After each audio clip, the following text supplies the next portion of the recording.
Answer.com. Now, from the Signature Bank Studios,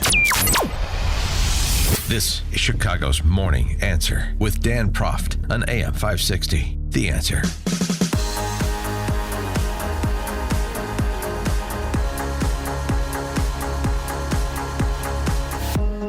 Top of the morning, Dan Proft here, updating our top story. Punxsutawney Phil sees his shadow, meaning 6 more weeks of winter. Not so fast. Thankfully, here at Chicago's Morning Answer, we have a noted groundhog expert in our producer, Quinn McCarthy, and he informs me that Punxsutawney Phil is accurate 35% of the time, whereas Woodstock Willie, the groundhog here in suburban Woodstock Willie, accurate 60% of the time, and Woodstock Willie did not see his shadow.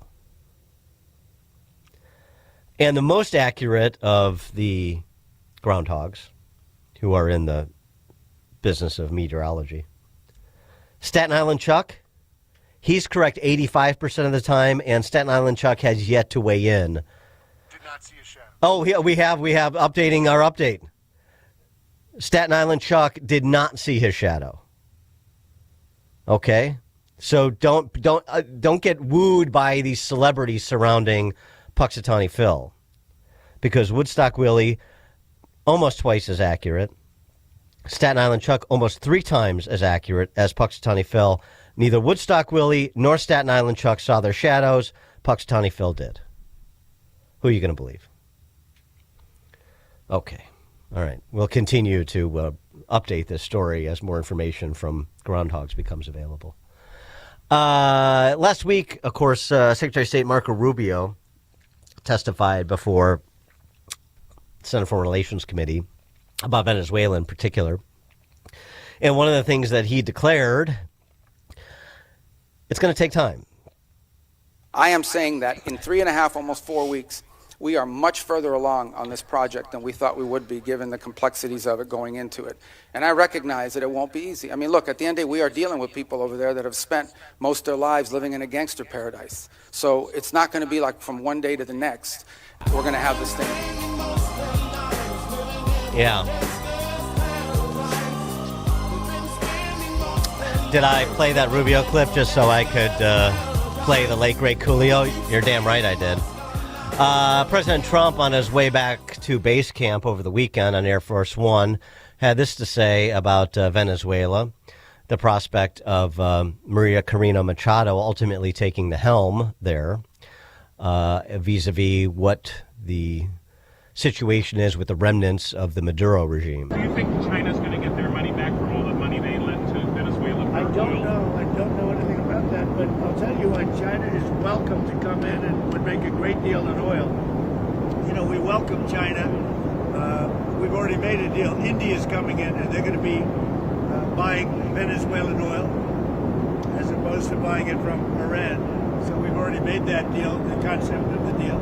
But China's welcome to come in and buy oil. Really? I got some questions about that. Let's put it to Stephen Bucci. Served America for 3 decades as Army Special Forces officer, top Pentagon official, visiting fellow at the Heritage Foundation's Allison Center for Foreign Policy Studies now, and a Coolio aficionado, I believe. Stephen, thanks for joining us. Appreciate it. Oh, it's my pleasure for being here. I thought you were going to ask me about the groundhogs. I was going to go with Willie. I think he seems like the most likely. Staten Island's Chuck. I think it's Chuck Schumer that's really slipping in the info there, and I don't trust him at all. A friend of mine who, by the way, let me credentialize him, is an Italian-American, texted me this. Italian-American groundhog, when he was asked if he saw a shadow, he said, "I didn't see nothing." Hi-oh. Okay. All right. Now let's get to serious business. So the regime there now is doing a great job. That seems implausible. He'd be happy to cut a deal with China to access Venezuelan oil. That seems imprudent. Am I wrong? Well, it depends on what you mean by accessing Venezuelan oil. What he doesn't mean is that they get all the oil and they get it at lower than market value because it's stuff that's coming into the country under the table. I believe what the president's referring to is if you want to get your fair share and you want to pay the market price, and if you want more of it, maybe you have to pay more. He's not afraid of China being a business partner. He just doesn't like China thinking that it gets to set its own rules and everybody else be darned. And so the freebies for China are over, or the good deals. They're going to have to play like everybody else if they want to come in there. He's not trying to starve China of oil. He's just saying you don't get to write your own play here. Okay, but what about, I mean, I get that this is an alliance of temporary convenience with respect to the remnants of the Maduro regime. But and I also understand that Trump likes to polish the apples of people he's currently in an alliance with, even if it's one of convenience and it's temporary. But I mean, can't he send the message that look, we're working constructively, but there needs to be elections soon. The Venezuelans need self-determination, and I mean, he said Maria Corina Machado is a good person and all that, but give us that other piece about an eye towards self-determination and an end to the remnants of Maduro. Yeah, absolutely. There is a lot more work to be done inside of Venezuela to get a government in place that actually represents the people of Venezuela and is not there just to line their own pockets and get all their buddies there at the trough with them. But it is, as Secretary Rubio said, it's a pretty complex problem that they're trying to handle all at once. And, they've made a lot of progress. So, yeah, I want to see that too. For me, that is the key. We've got to get the right government in there. And if working out the details of the oil takes a little longer, that's the one I would like to see stretch out, not the self-determination part. But I think the comment about China is just to say, look, China, we're not here to screw you, but we're also not here to give you a sweetheart deal. Be helpful with us, and that deal will be better than it might be otherwise. So don't try and get tough and try and screw up the plan we have for self-determination because you think you're going to get more oil that way. Play by the rules, and you'll get some. You're not going to get everything you want, but they want all of it, so that's sort of an unreasonable demand. Trump also was asked about the Iranians because the Ayatollah has said if Trump strikes Iran, it's going to be a regional war. It's not going to be limited to, retaliation between Iran and America solely. Trump responding thusly. On Iran, the Supreme Leader today said that U.S. attack could spark a regional war. Do you have any response to that? Why wouldn't he say that? Of course you're going to say that. But we have the biggest, most powerful ships in the world over there, very close. Couple of days, and hopefully we'll make a deal. If we don't make a deal, then we'll find out whether or not he was right. He's basically saying, really? Do you think that's going to intimidate us? They couldn't defeat Israel, but they're going to take on the whole region. I used to be the attaché in Albania, and Albania's plan during the Cold War was they'd get in a fight with NATO, and then, for some reason, the Warsaw Pact would attack them too, so they'd have to fight everybody. Right now, Iran's in that same sort of situation. Nobody's coming to help Iran if there's a fight. And Iran does not have the capability to do anything but some annoyances around the world right now. They are a paper tiger, and we need to stop sitting there going, oh, my God, what might Iran do? They don't have nukes yet. So they don't get the extra grace that Putin gets because he's got nukes. Stop kowtowing to the preening of these guys. It's just nuts. Albania, you border on the Adriatic. You remember that Cheers episode? Absolutely. Did you guys enjoy that over at the embassy in Albania? It was one of the best assignments I ever had. We were there right when they were changing from a communist country for 50 years to a real country, and got lots of good friends, and people there. It's a great place with great people. They've made a lot of improvements. Trust me. Did what was the dictator Hosha? He was the dictator, right? Enver Hoxha, yeah. Yeah, and so did you ever get to visit I saw a documentary on those mushroom concrete bunkers they built all along the countryside in Albania? There's over somewhere between 250,000 and 750,000 of them all over the entire country. Yeah, you couldn't help. You tripped over them if you walked around anywhere. That's a greater eyesore than all the windmills in this country. That's how bad that is. So it's just wild. All right, sorry to digress there. I'm on a little under the weather. I think the Dayquil is getting to me. But anyway, just the Albania thing. Of course, I think of Coach and Sam. So I want to go to Canada, and Mark Carney is all over the place. He's defiant, and then he's conciliatory. This with respect to Canada's relationship with the Chinese Communist Party and the tough talk he offered in Davos in the direction of America, the post-American new world order sort of thing. First he walked it back, and then he didn't. The president posting this: if Canada makes a deal with China, it will immediately be hit with a 100% tariff against all Canadian goods and products coming into the USA. Now, the Canadian Prime Minister Carney now pushing back, saying this on Sunday: we have no intention of doing that with China or any other non-market economy. What we have done with China is to rectify some issues that developed in the last couple of years. But then I explained to him our arrangement with China. I explained to him what we're doing, 12 new deals on 4 continents in 6 months. He was impressed. And what we intend to do going forward, as well as the opportunity to, of course, move forward on CUSMA.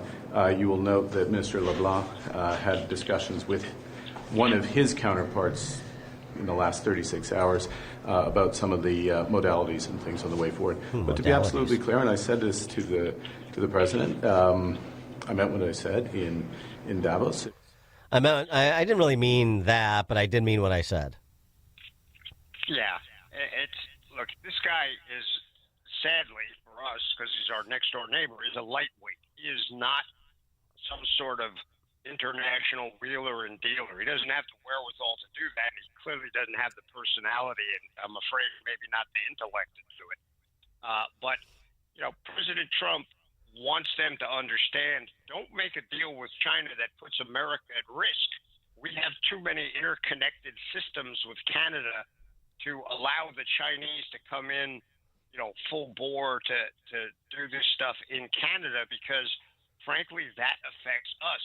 I understand Canada's an independent country, but they don't want to sever all those systemic ties that we have with them, even if we're having bad times over trade. So they need to tread a little lightly on who they make friends with besides us, because they're putting us at risk. That's the real key here. In Eastern Europe, is there any detectable movement toward a cessation of hostilities between Russia and Ukraine? Is that, do you see any any progress there in terms of some sort of deal? I have not seen anything that got my heart, upbeat about it at all.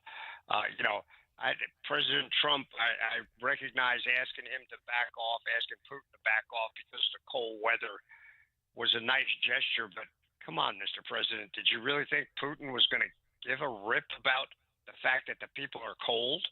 He's dropping bombs on their apartment buildings and kids' schools. He's going to worry that they need to use an extra blanket the other night. That's not the kind of stuff that moves Putin's needle at all. In fact, he probably got a big laugh out of it, especially say, oh, sure, we'll be more than happy to be helpful. And he's not trying to be helpful in any way, shape, or form. Putin, I'm sorry, has to be confronted. I think that the president, our president, is beyond the line of, well, I think I can make a deal with this guy.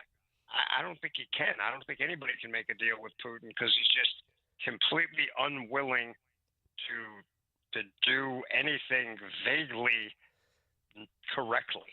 He's just not going to do it. And what at this juncture, what does confronting him translate into in terms of concrete action that we haven't done to date? I think we need to stop the pussyfooting around, stop the equivalence between Ukraine and Russia.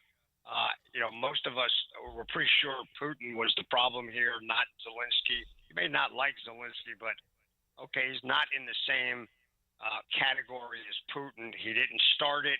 He's been trying to make a deal, and Putin, short of giving away most of his country, he's not willing to do that, and I don't think he should. I think we start giving weapons to Ukraine that can reach a little further. Putin has to feel some pain, or he is not going to change what he's doing. And sadly, nobody seems quite willing to do that right now. Maybe they're being prudent and I'm being cavalier, but I just don't see a solution otherwise unless you think just letting this thing drag on is a solution. I don't. And I'd like to see really tighten down the economic sanctions, again, not just on Russia itself, and there is still room there, but on the countries that are supporting and doing business with them. And for goodness sakes, the Europeans need to stop buying Russian products. They can get their energy needs from other places besides Russia, and they need to stop buying the Russian energy, or Putin's got no reason to stop doing what he's doing. All right, I've made you carve out some difficult positions on Eastern Europe, on China, on groundhogs. Let me give you a softball to close us out here today. Susan Rice on what the American people did and did not vote for as it pertains to our foreign policy. Take a listen. Most Americans could have imagined. Most Americans, whether they voted for Trump or not, did not sign up for, reckless foreign adventures, for an imperial United States that seizes territory from our traditional allies, that, makes Trump king of the world, which is what this Board of Peace garbage is, and garbage. has us bombing, within a 1 month period, Syria, Nigeria, Venezuela, and, maybe Iran. People did not vote for that. Boy, I'm old enough to remember when Trump was a dangerous isolationist, Stephen. Yeah, Susan Rice, to paraphrase Robert Gates when he was talking about Joe Biden, Susan Rice has pretty much been on the wrong side of almost every international thing since she's been on the radar screen, since she was a senior State Department person. She's just wrong and wrong-headed, and that set of comments just proves it. She's completely flip-flopped from where she was before, and, I hate to say, but most of us voted for Trump for him to fix what was wrong with America, not to continue doing the foreign policies of Barack Obama and Joe Biden. He's not doing that. He's not doing it the way she would like it, but you know what? The way she likes it didn't work. So, President Trump's moving the needle on a lot of those issues. So, sorry, Miss Rice, you are still wrong about everything. Yeah, I mean, to me, just to put it succinctly and see if you agree, I mean, Susan Rice, in that perspective, that internationalist, New World Order perspective, is America is just another country. And the Trump perspective is America is the indelible country, the indispensable country. And he's acting as, in furtherance of America, as the indispensable country for, frankly, global peace and commerce, not just another country that is beholden to events like, frankly, our lessers. Absolutely right. Ask the people in Venezuela if they were upset with Trump's overreach. They're not. They're thrilled that Maduro's gone. They're waiting for these follow-on steps so that they can have a free country. The other peace deals that he's cut with other conflicts around the world, that under Rice and the people she worked for, it's just the price of doing business. There's going to be conflicts around the world. No, he's gone and brokered things, used his influence, most of the time without shooting a bullet, without dropping a bomb. And in a couple of cases, he dropped some bombs, and you know what? That moved the needle the right way, too. If you don't like what he did over Greenland, look, we're not taking Greenland from Denmark. But you know what? We're going to get some space on Greenland to improve the security profile of America and Europe. I'm sorry, he's doing it differently, but it's working in most cases. Stephen Bucci served America for 3 decades as an Army Special Forces officer and top Pentagon official, now a visiting fellow at the Heritage Foundation's Allison Center for Foreign Policy Studies. Stephen, thank you as always. It's my pleasure. Take care and have a great week. You too. And Stephen joined us on Chicago's Morning Answer. Before you see it on TV, share it on Facebook, or read about it in the paper. Hear it here first. This is Chicago's Morning Answer on AM 560. The Answer. Signature Bank is Chicago's fastest growing independently owned business bank, a bank where relationships still matter. Signature Bank knows your name and your story. I'm Dan Proft, and I know this because Signature Bank